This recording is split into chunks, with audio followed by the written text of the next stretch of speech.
I think I'm done here, but before I hand over the microphone to Andrew, I have some official business. He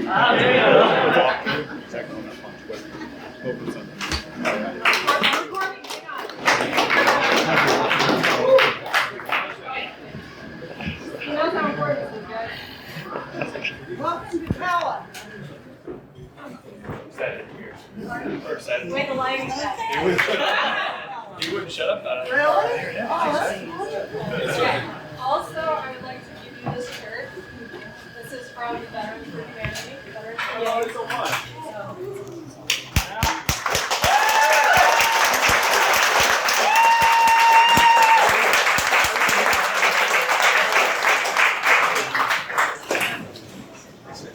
Andrew Day, guys.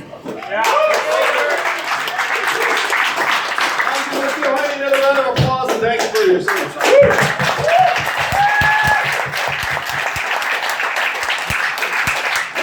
It's incredible to be here with you all. How many of you have seen me speak before in some context? Some of you. I'm saying 30% or so. See the math? If you haven't seen me before, you realize at some point, maybe it was when you turned on the TV and saw a guy in the debate who wasn't wearing a tie, but you realize that I'm not a career politician. I just want to give you guys a sense of how I came to be with you all here running for president. You all have so much power. How many of you, raise your, actually, go ahead and single with your hands how many presidential candidates you've seen so far. So this would be 1, this would be 5, this would be...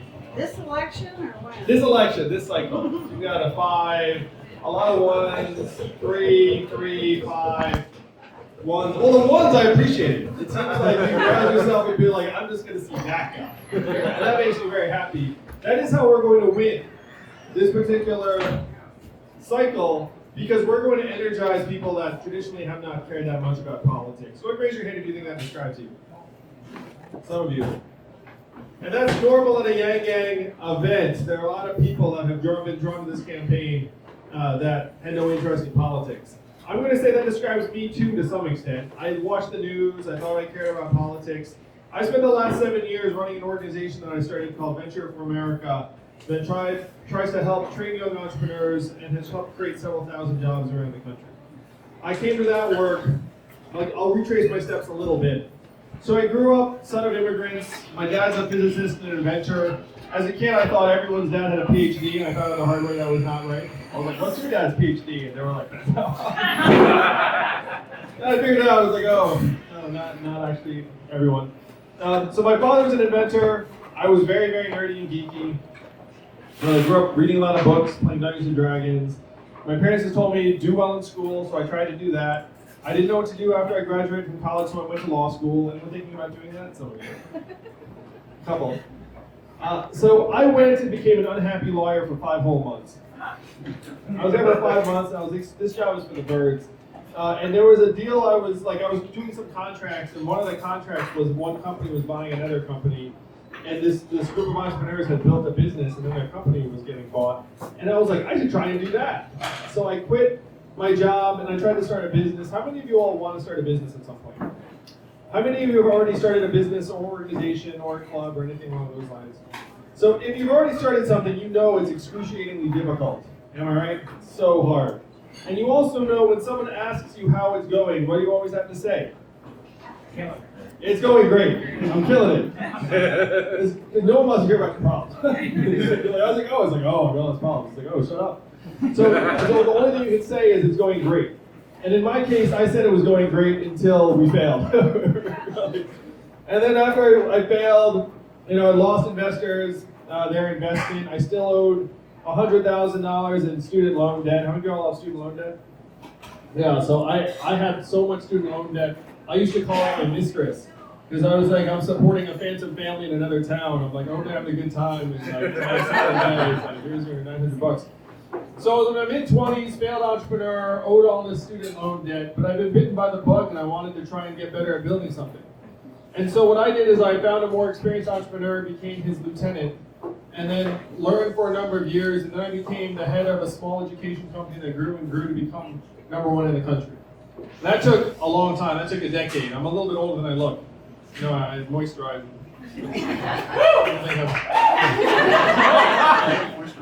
Yay, moisturize. So at that point, it was 2009. My company was bought by a bigger company, so I sort of lived the dream that I set out for myself 10 years earlier. In 2009, how many of you all remember the immediate aftermath of the financial crisis, like 2009? Like, how was that here in Pella and the surrounding areas in Iowa? Thumbs down? It was a disaster in most of the country. And I thought that I had some insight as to why this disaster had unfolded. And it was because all of the brainiac kids that I knew had gone to Wall Street to become Wall Street whiz kids, or had gone to Silicon Valley to become computer geniuses. And the Wall Street whiz kids had crashed the economy. Like, you thought they were doing something positive. It turns out they were making these complex financial instruments and derivatives that turned our mortgage market into a disaster zone and shoved us all off a cliff. And so the government at that time had this crucial choice. They had to decide, are we going to bail out the banks or our people? And what did they choose? Banks. Oh, the banks. You all remember voting for the $4 trillion bailout of Wall Street? No, because none of us voted for that shit. They just did it. And so I watched this happen, and I was like, what a train wreck. And I thought that the best thing I could do as an entrepreneur would be to train hundreds, eventually thousands of aspiring entrepreneurs to try and build businesses in places like Detroit, Cleveland, St. Louis, Birmingham, New Orleans, around the country, away from the coasts, for the most part. Because I saw that all of these wannabe whiz kids were heading to Wall Street and Silicon Valley, and I was like, we have to rebuild the actual country. So, believe it or not, in 2010, I quit my job. I went to my wife and said, hey baby, I'm going to start a nonprofit. We're going to train hundreds of entrepreneurs called Adventure for America. And I spent 7 years building this organization. The labor of love. A lot of you think if you do well in life, you're going to give back at a certain point. I thought the same thing, and I was like, I might as well do it early. You know, I had some success, and I felt like I could contribute. So between 2010 and 2017, I built this organization around the country, operating in 15 cities, created thousands of jobs. And it sounds like a magic trick when I say it like that. It was like a lot of blood, sweat, and tears of humanity, just like anything else good that happens in the world. So I got brought to the White House, met President Obama. I got to bring my wife. And President Obama has very large hands. That's my main memory. Like, wow, man, you have quite the mitts on you. My in-laws liked me a lot for a while. They were like, oh, well, my daughter did all right. So I was getting these awards and medals and accolades, but I had this sinking feeling that while people were saying to me, it's like, oh, good job, I was like, no, you don't get it. Because I was staggered by the disparity between St. Louis and San Francisco, or Michigan and Manhattan. I felt like I was traversing dimensions and decades and not just a few time zones. I had this sinking feeling even while people were clapping me on the back. And then Donald Trump won in 2016. If you were here, you might not have been happy about that result. Though some of you probably voted for Donald Trump. Most all of you have neighbors who voted for Donald Trump. And I know that because he won Iowa by 9 points. This state went hard to Donald Trump. And it wasn't just Iowa. It was Michigan, Ohio, Wisconsin, Pennsylvania. So being a numbers guy, I looked at it and said, how the heck did Donald Trump win? And if you turn on cable news, it's the Russians. They're always trying to hold my campaign back. I'm coming for them.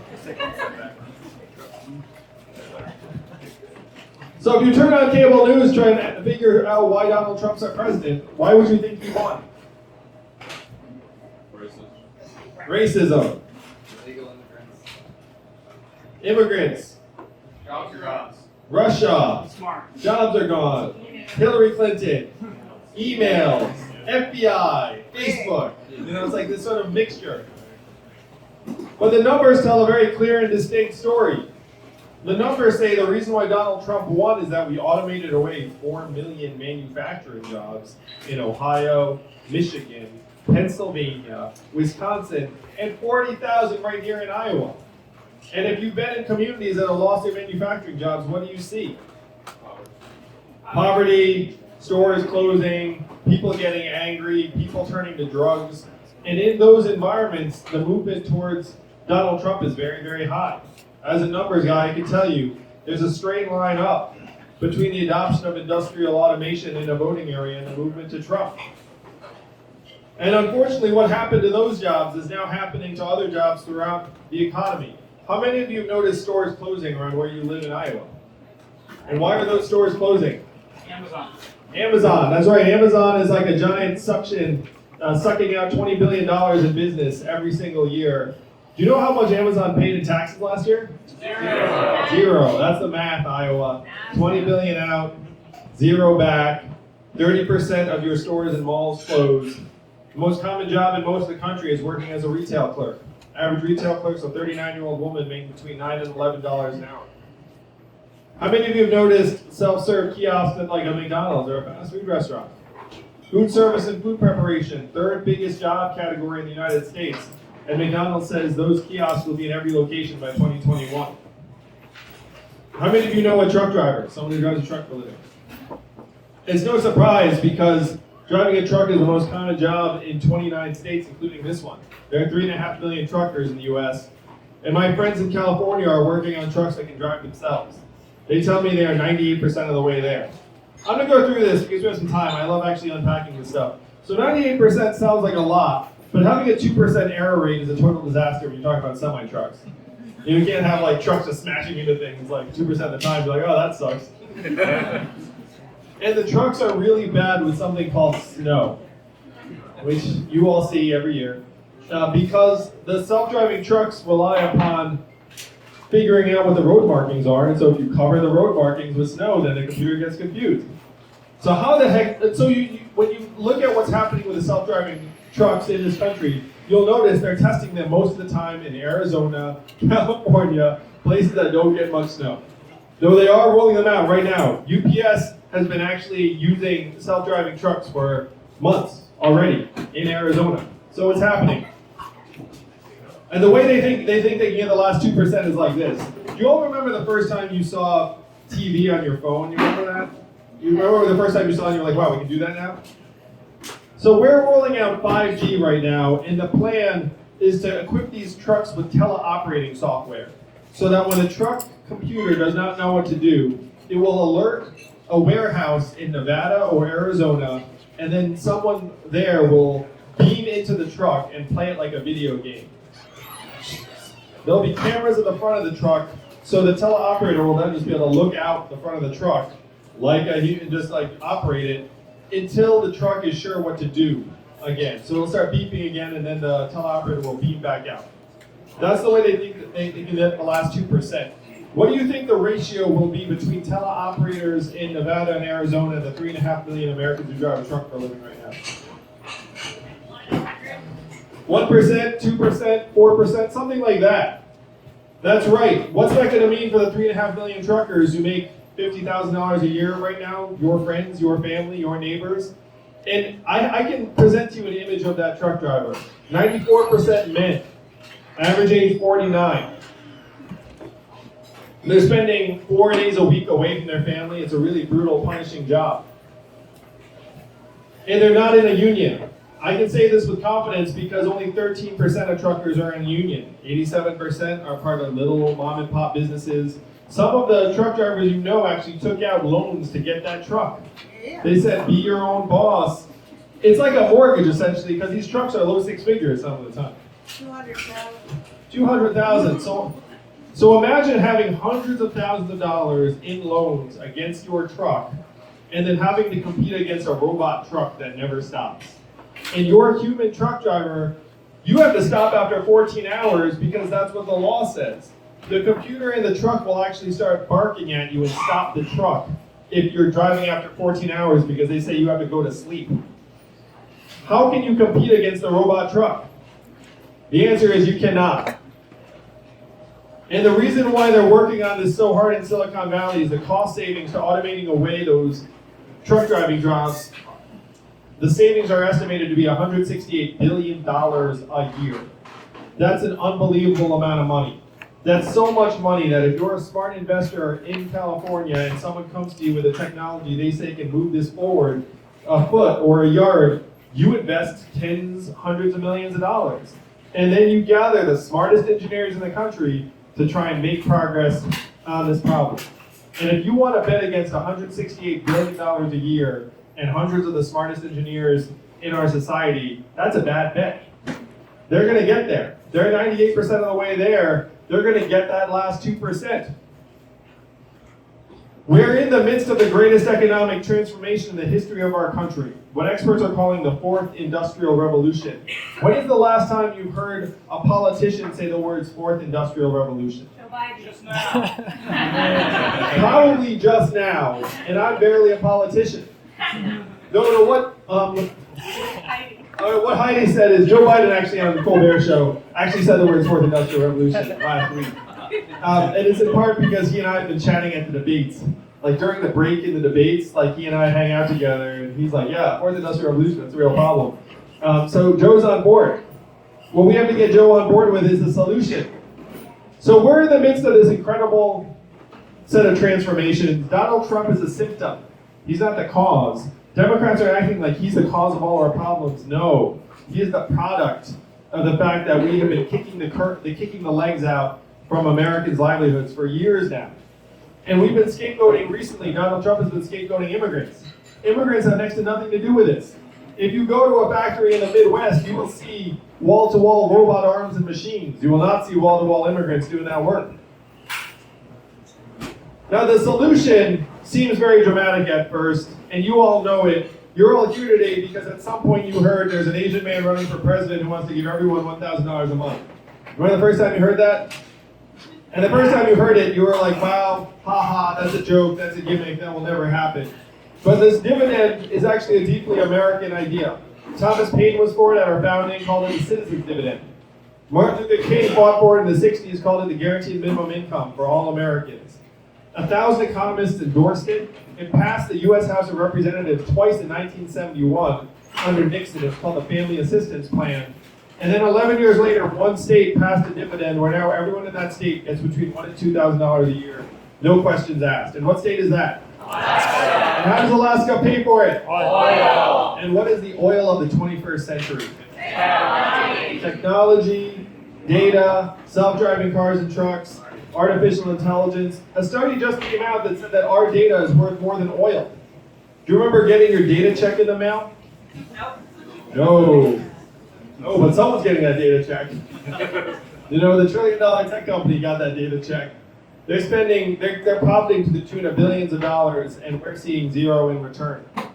So the big move we have to make is we have to give ourselves a tiny share of every Amazon sale, every Google search, every Facebook ad, every robot truck mile. If we do this, then we can easily afford a $1,000 dividend for every American adult. And I want you all to imagine after I become president, thank you, Iowa. After I become president and the dividend starts going out to you all, how will you actually spend the money in real life? Go ahead and shout it out. Daycare. Start a business. That's right. Yeah. Daycare. Someone's a parent. I'm a parent. Loans. Mortgage. Mortgage. Buy a car. Buy a car. House. Investing. House. Healthcare. A lot of the stuff you already spend money on, you would spend a little bit more on because you have an extra $1,000 a month. But most of all, actually, I'm going to ask you, how much of the money would stay right here in Iowa? All of it. Most all of it. A little bit of it would leave Iowa. It would like float up to the cloud, or you'd send it to a big company somewhere. But a lot of it would go to daycare and car repairs you've been putting off, and the occasional night out, and things you do right here in Iowa. It would grow your economy by 12% plus, would create tens of thousands of jobs right here in Iowa, would give rural areas in particular a path forward because you know we're just depleting rural areas progressively. This is the trickle-up economy from our people, our families, and our communities up. And the thing I love about talking about this in Iowa is that it is in your hands to make this happen. How many people, I'm just going to review this because it's fun. Even I need to remember. How many people voted in the Iowa caucus in 2016? Yeah. You know. Well, you just had your hand up. Yeah. I did, yeah. How many people voted in the, Sorry about that. caucus? What I meant to say is that there were 170,000 or so Iowans who participated in the caucus. So how many Iowans do you need to finish in the top 1, 2, or 3, give or take? Maybe 40,000 or so? You get 40,000 Iowans behind a vision for a trickle-up economy, it actually makes history. I want you all to imagine the headlines the first week of February when Andrew Yang, thanks to you all, finishes 1, 2, or 3 in Iowa. Can you imagine the national headlines? The national headlines will be like, what just happened? That guy just beat those people. And it's already happening. If you're here, you probably know I am 6th right now in national polls.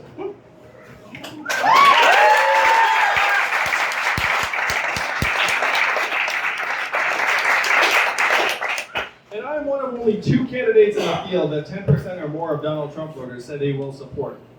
So when Democrats wake up to the fact that I am either the strongest or one of the strongest candidates to take on Donald Trump, then this campaign is going to grow like wildfire, because the number one criteria that Democrats have for the nominee is what? Beat Trump.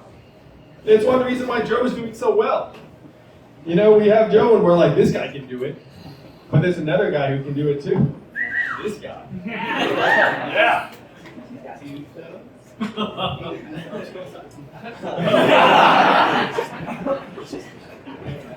So this dividend that seems fanciful in other contexts, it is up to Iowa to make it real, and you can. All it takes is 40,000 Iowans, and then we can take this vision of the rest of the country like that. That is the magic. This is one of the only places in the country that democracy actually works the way it's intended.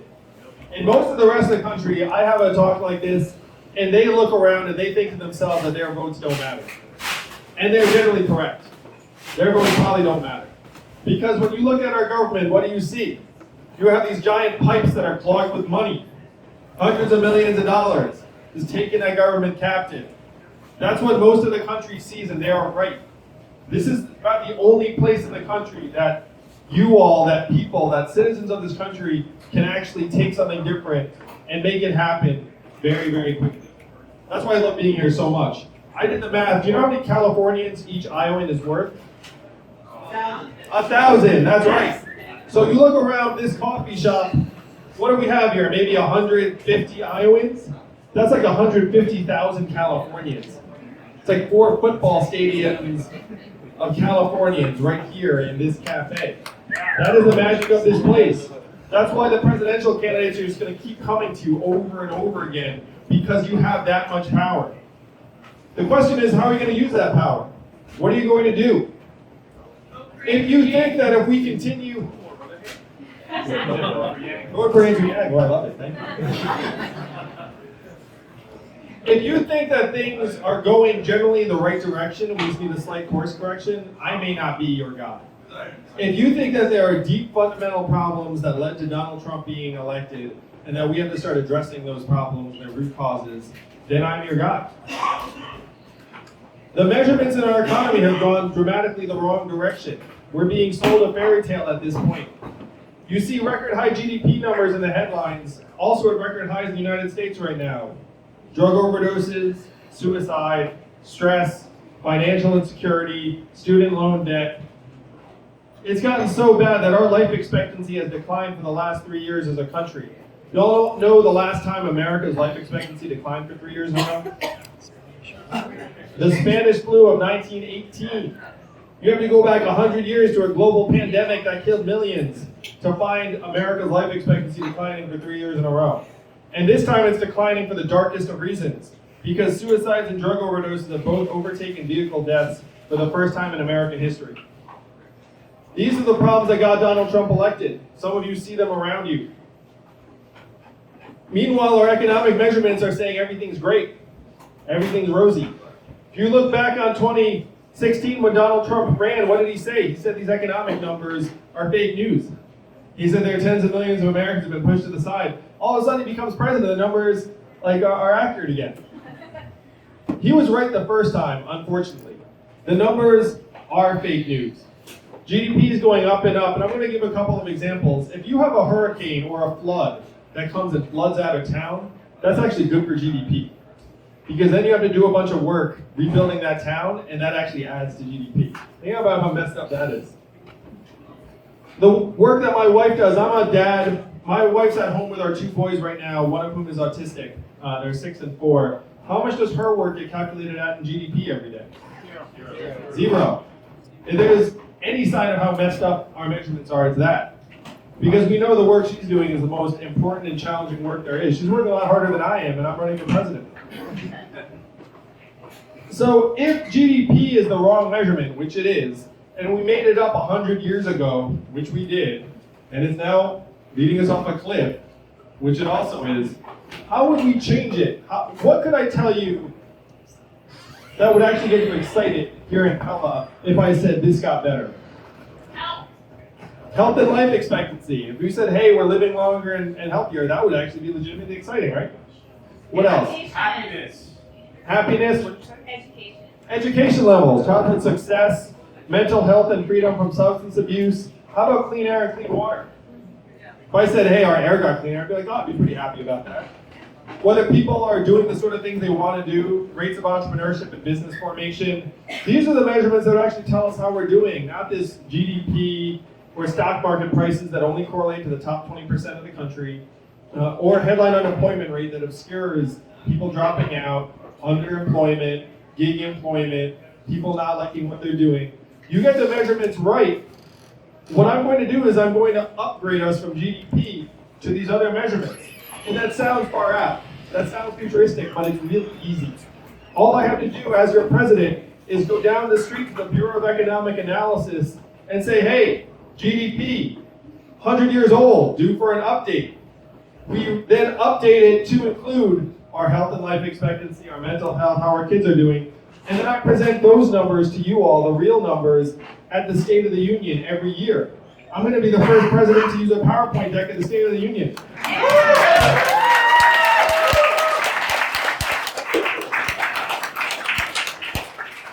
We need to modernize our economy to work for us. Because if we keep following the bottom line is going to lead us in the wrong direction. The bottom line is going to turn on us. You know, I'm talking about this. I mean, you've seen it on your farms. You saw it in the manufacturing plants that closed. Now you're seeing it in your main streets. Eventually you'll see it in your truck stops and your highways. This is the place where we have to make our stand and send a different vision to the rest of the country. That is the magic of Iowa. That is the power you all have. It's the responsibility you have. But I believe that you're ready. You're ready to take a different vision to the rest of the country. And that vision is to solve the problems that Donald Trump got right, but his solutions were garbage and nonsense. What were his solutions in 2016? Tax cuts, tariffs, build a wall, turn the clock back, bring the old jobs back. We have to do the opposite of all of these things. We have to turn the clock forward. We have to accelerate our economy and society as quickly as possible, and we have to evolve in the way we think about work and value. And I'm the ideal man for that job because the opposite of Donald Trump is an Asian man who likes math. Yeah.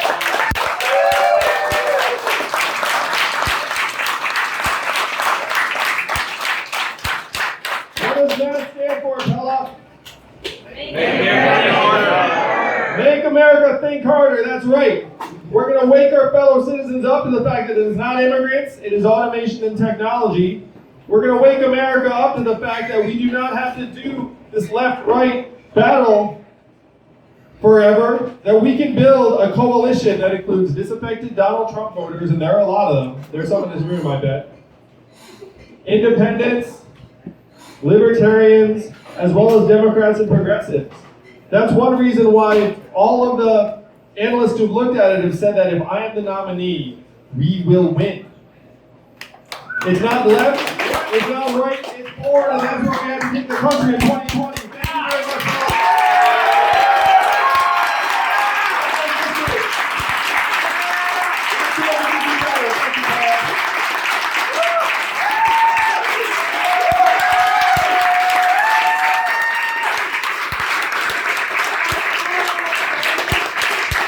Thank you very much. I want to take advantage of our time together to take some questions.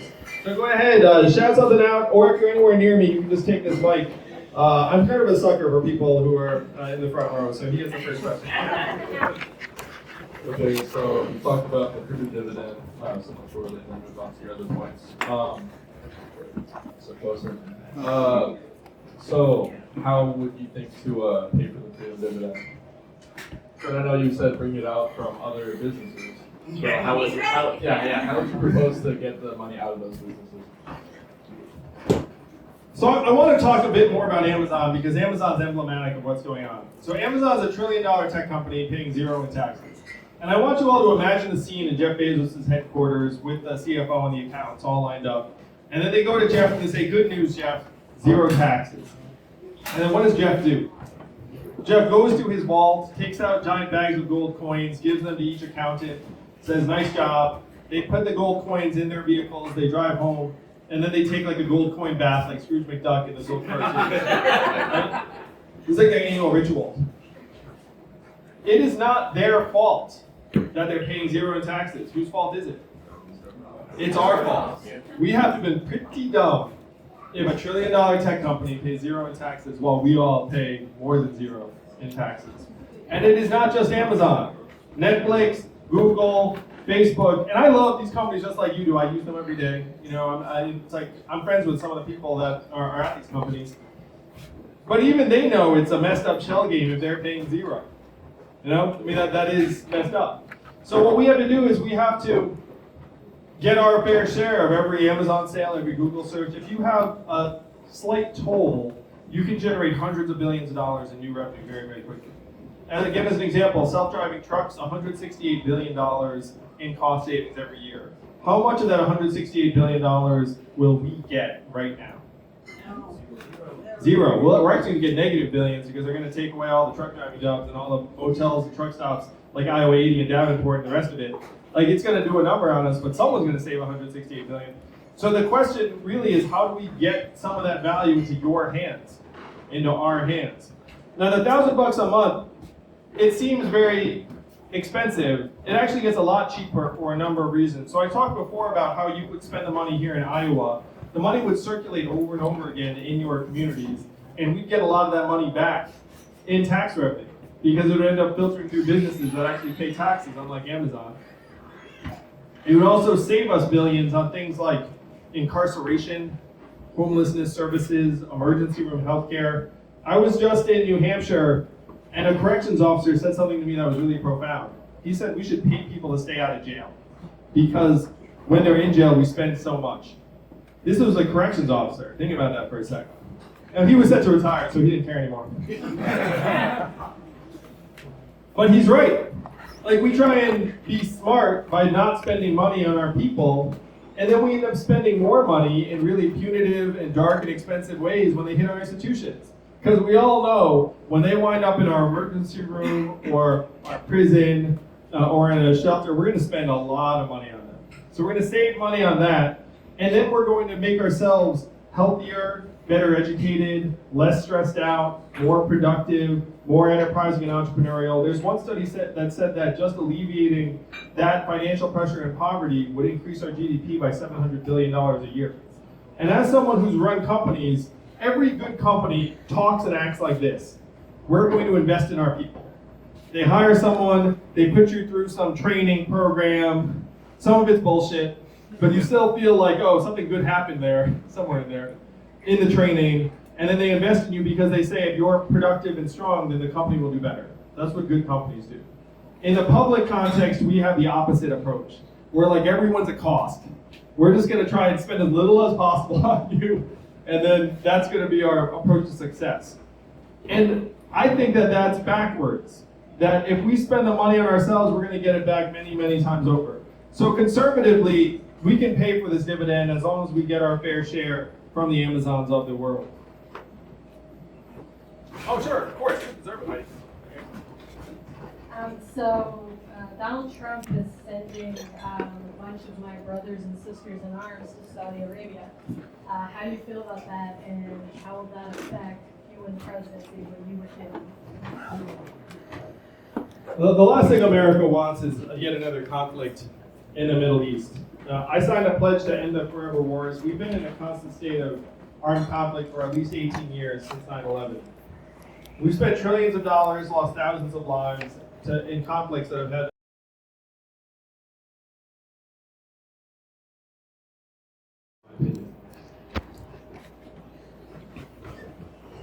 Yes, in the blue t-shirt. That's you. If I had $1,000 a month, it almost covers the health insurance premiums month to month. Self-employed. How do you lower that? What kind of work do you do? Software development. Good for you, man. Welcome. So here are the top 5 professions of people that support this campaign. An average donation is only $25, so this is a very cheap gang to join. Even less than Bernie's. We didn't know people could be cheaper than with Bernie, but we found you. So the top 5 professions are number 1, software engineer. Number 2, teacher. Number 3, retail employee. Number 4, fulfillment worker, like in a warehouse or shelver. And number 5, driver. So if you think about it, all 5 of those jobs are kind of close to the action of what we're describing. I have been a business person, and the healthcare premiums are the most ridiculous part of trying to be an entrepreneur, because it ends up holding you back. How many of you have at least imagined for a moment changing jobs or going off on your own, but then stopped and said, I can't because of my healthcare? Can you do that? A lot of adults in the room. There's actually a technical term for that. It's called job lock. There are a lot of Americans in job lock right now. And as someone who used to run a business, I know that our healthcare system makes it harder to hire people, makes it harder to treat them as full-time employees, it makes it harder to give them decent benefits, certainly makes it harder to change jobs or switch jobs. And notice, and I'm sure, how long have you been doing what you've been doing in terms of self-employed? About 18 months. You might have already noticed that our healthcare insurance costs only go one direction, and that's up. Do you ever remember hearing good news from your health insurance coverage, being like, hey, good news, it's going to get cheaper this year? like we laugh, because it's so ridiculous. That's essentially their business model. Their business model is just to increase prices every year. So how do you get that down? This is not an area that the free market works well in, for a number of reasons. One, you can't all become world-class medical experts in like every healthcare treatment. Number 2, when you get sick or injured, cost becomes no object. It's like your mom gets sick, are you going to sit there and like compare a job with 6 months? Of course not. And number 3, the pricing is both opaque and variable. Like no one knows what anything costs in this market. And hospitals actually charge different people completely different rates for the same thing. So this is not a market where you can just say like, oh, let the market figure it out. This is something that the government has to get involved in.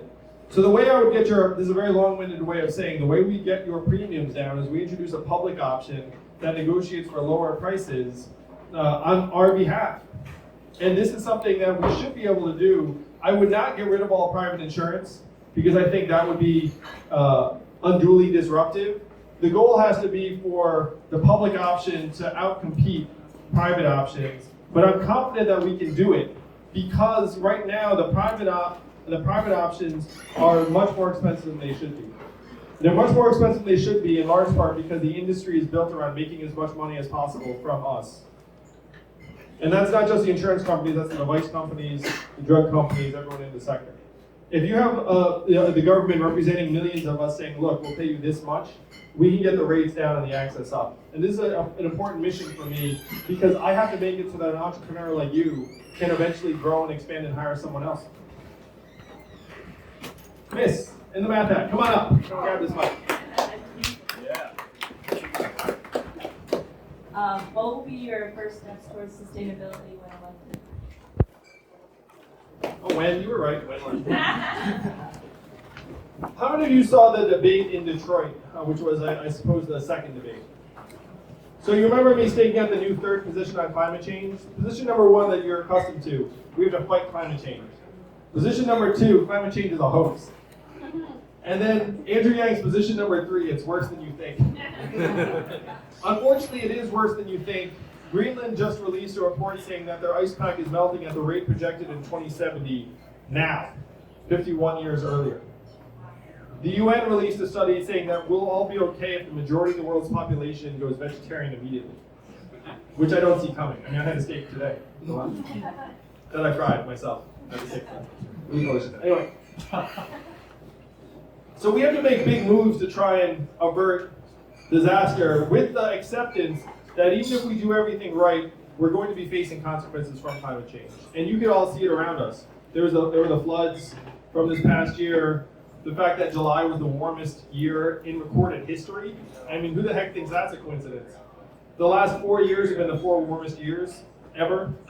So the way we make progress on climate change as quickly as possible, first you appoint the head of an EPA that actually believes in the mission of the EPA. That's number one.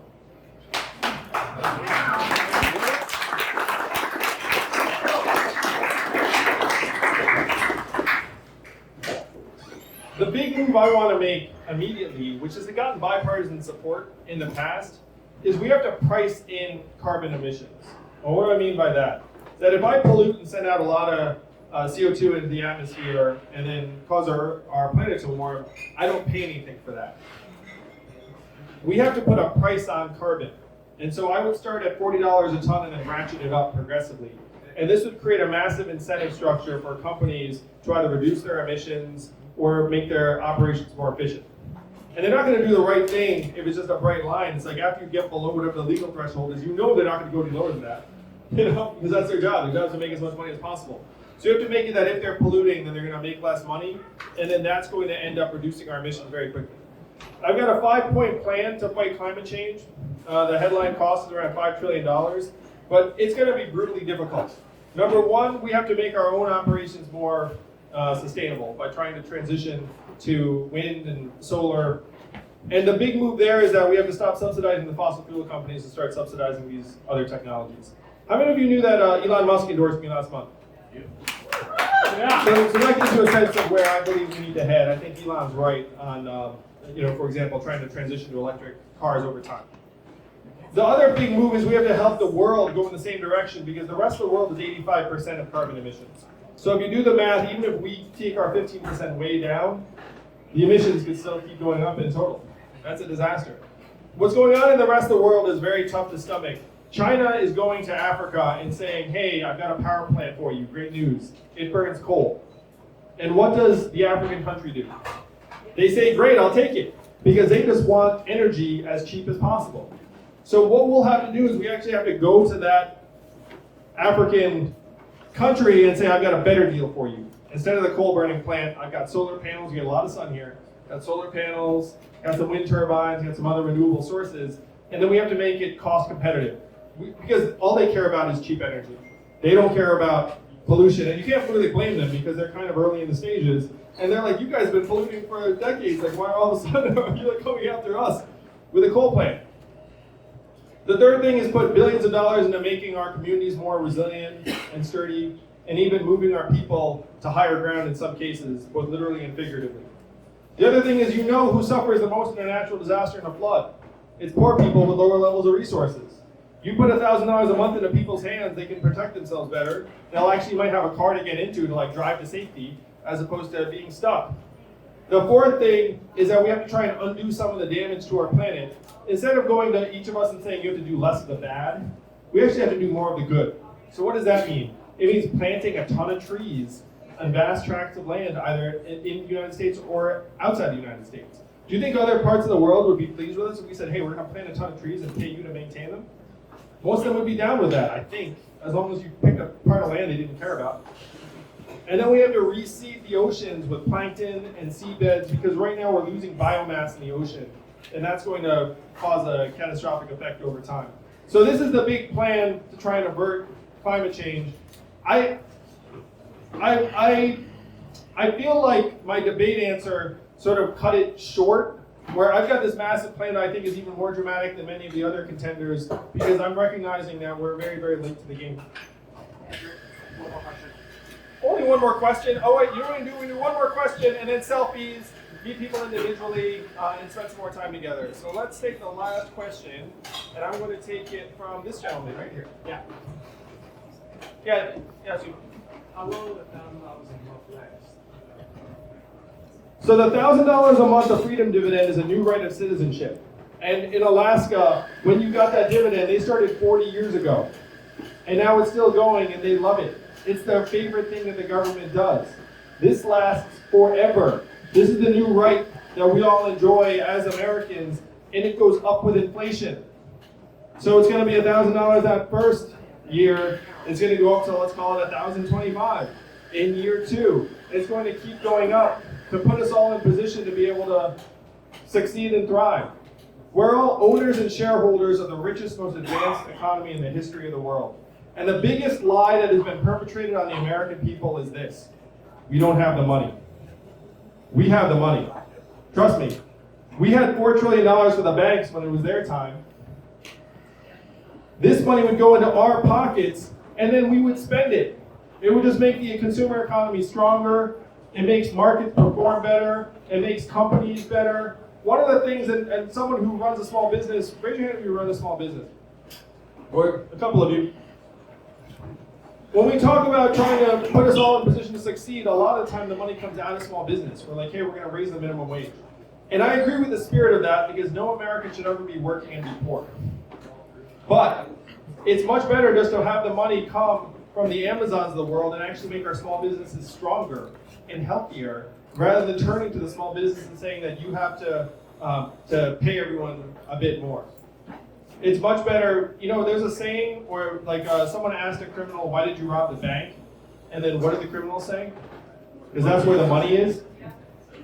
It's the same with us. So if you're looking around here in Iowa, you're getting sucked dry. Your jobs are getting automated away progressively, from the farms to the manufacturing plants to the main street stores to the truck stop eventually. We have to go where the money is. And then if we put the $1,000 into our hands, it's just going to make us stronger, healthier, mentally healthier, more productive. It's going to make our decisions better. We're going to reduce domestic violence, reduce hospital visits. This is a better way of life that we can make possible for ourselves, just like that. But it's going to take everyone here in this room going out and saying, you know what, I saw Andrew Yang speak, and that guy actually makes sense. And then what I need you to do is I need you to go to some of your neighbors who are on the fence or haven't heard about it, and just say, look, just check out this video. Just check out this interview. Just watch him on Joe Rogan. Just do whatever it was that worked for you. And then follow up with them, and we're going to build and build and build. Get to that 40,000 in February, shock the world, and make this economy start working for us again. Thank you very much, Pella.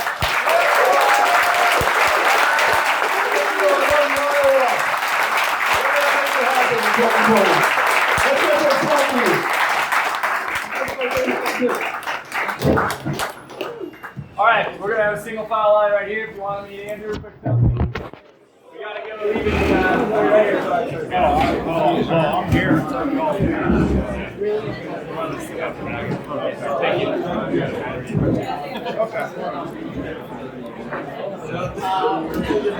Make sure you don't get four. Make sure that's straight to the platform next to the I don't know. It's just trash. All right. And get out.